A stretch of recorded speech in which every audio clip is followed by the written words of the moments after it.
Atomic Mass Games have put an article out relating to Star Wars Shatterpoint's combat, and there's not that much in it. There's some interesting teases, but there's no actual details on the gameplay. I'm guessing they're saving that until they actually do the gameplay at Adepticon, but I thought we'd just pick out some of the key points from the article and talk about them. I just messed up the word points, but we're leaving it in. The article itself is called Why We Made Star Wars Shatterpoint. Now, I'm not really sure it answers that question. The reality is they're probably making Shatterpoint because, well, they want to, and it will make them money.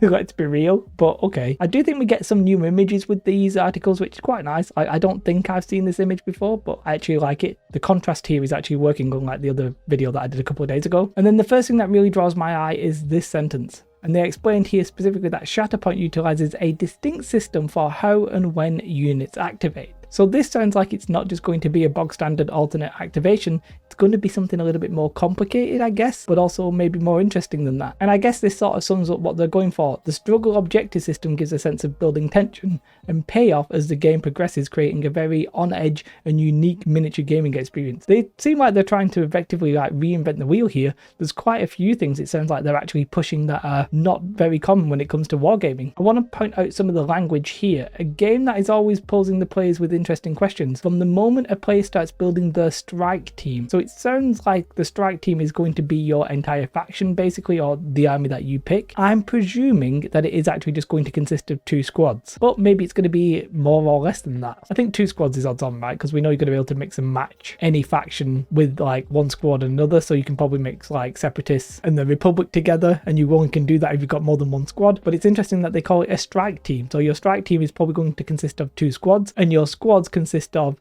a main like leader, a secondary leader, and then 2 grunts basically. And we know that you can sort of freely choose some of those like main leaders and secondary leaders, because they were talking about the Ahsoka Tano Padawan, and she can go with General Kenobi. So that's going to be really interesting. However, why this is very interesting indeed is because they decided that combat shouldn't just be about dealing damage, but about using your abilities to claim objectives under fire and drive back your opponent. Now, every game sort of claims that, right? It's not just about the damage, it's about getting objectives and the gameplay around that. But here it sort of feels like I'm more prone to believe it for some reason. I actually do feel like they're trying to make it thematic, and it's not just going to be who can do the most damage. We're seeing in Marvel Crisis Protocol that you don't really die, at least I don't think you do. You sort of like get knocked out and then you can come back. Maybe they will do a similar mechanic here. This is an interesting like set of sentences because I don't quite understand what some of this is, but they say that they're going to be showcasing with like hope and struggle, that's one of the main things, with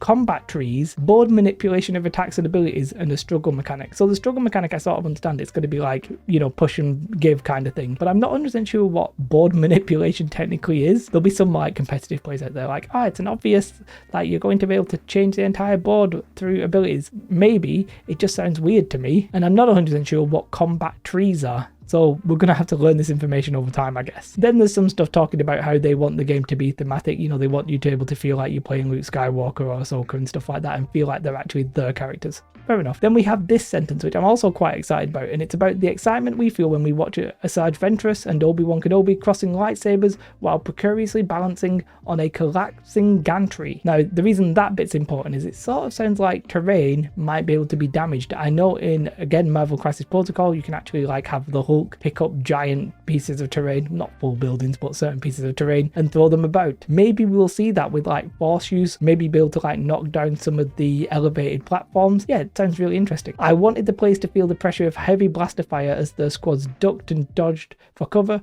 while feeling the desperation of slowly being driven back from the key objectives and having to come up with some unconventional heroics to pull victory from the jaws of defeat. I mean, it's a very bold like methodology for a game, but it does sound really nice. Side note, I don't know, when I look at Ventress's like skirt, I really get like a texture feel there. I don't know how they've done that, but yeah, I really like the vibe of that. Now, this is also a very important phrase. So they say, keeping the animated kinetic adventure feel we wanted the core of the game to express, and one that would be inviting for all players to experience at all levels of the hobby. Now, the reason that is exciting is because when it came to Marvel Crisis Protocol, they were quite clear that it was going to be a casual game. Here, they're now talking about it being accessible for all levels, so maybe we are going to see some actual competitive play here. This whole section is them talking about like the character expressing themselves through their abilities and combat stances, and they make it quite clear that Lord Maul is going to have a different like style of combat stance than say Obi-Wan. Lord Maul will maybe be extremely aggressive, it says, and Obi-Wan will be less about raw damage but more about positioning and that kind of stuff. Now, are the stances going to be like generic? Is there going to be like a cautious stance? I know there's like actual real names for some of the stances and stuff like that. I don't know how that will blend into this. I don't know if Obi-Wan's stance will be unique to only Obi-Wan,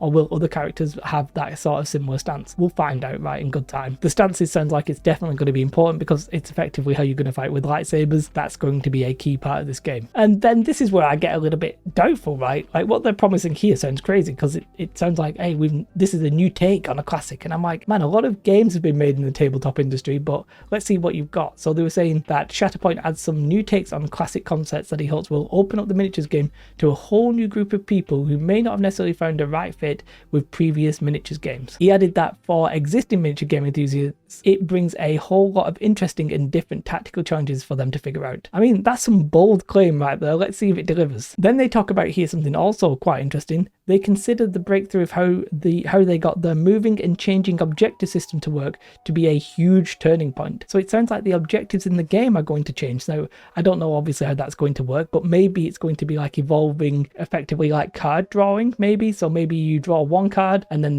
that's one mission, and then maybe you just have a chance of another mission popping up, or that one being like keeping the main mission. I think I saw something like that in Vanguard for Mantic, maybe. Either way, sounds very interesting. The reality is there isn't much actual details in here. Nobody knows how this game plays properly, or like no pleb who hasn't actually been playtesting or anything like that. None of us normal human beings who aren't in that group have played this, so we don't really know what we're going to get. I like everything that they're talking about. It sounds really fascinating. If the game is also good and unique and feeling a little bit fresh, then we could be onto some very, very good stuff. Let's hope they can deliver on this. Of course, when we get more details, I will share that with you. If you want to keep up to date with that, then make sure you subscribe to this channel. If you like this video, press like, and if you didn't, that's okay. Like, I love you anyway. Have a most beautiful day. Like and subscribe. Goodbye.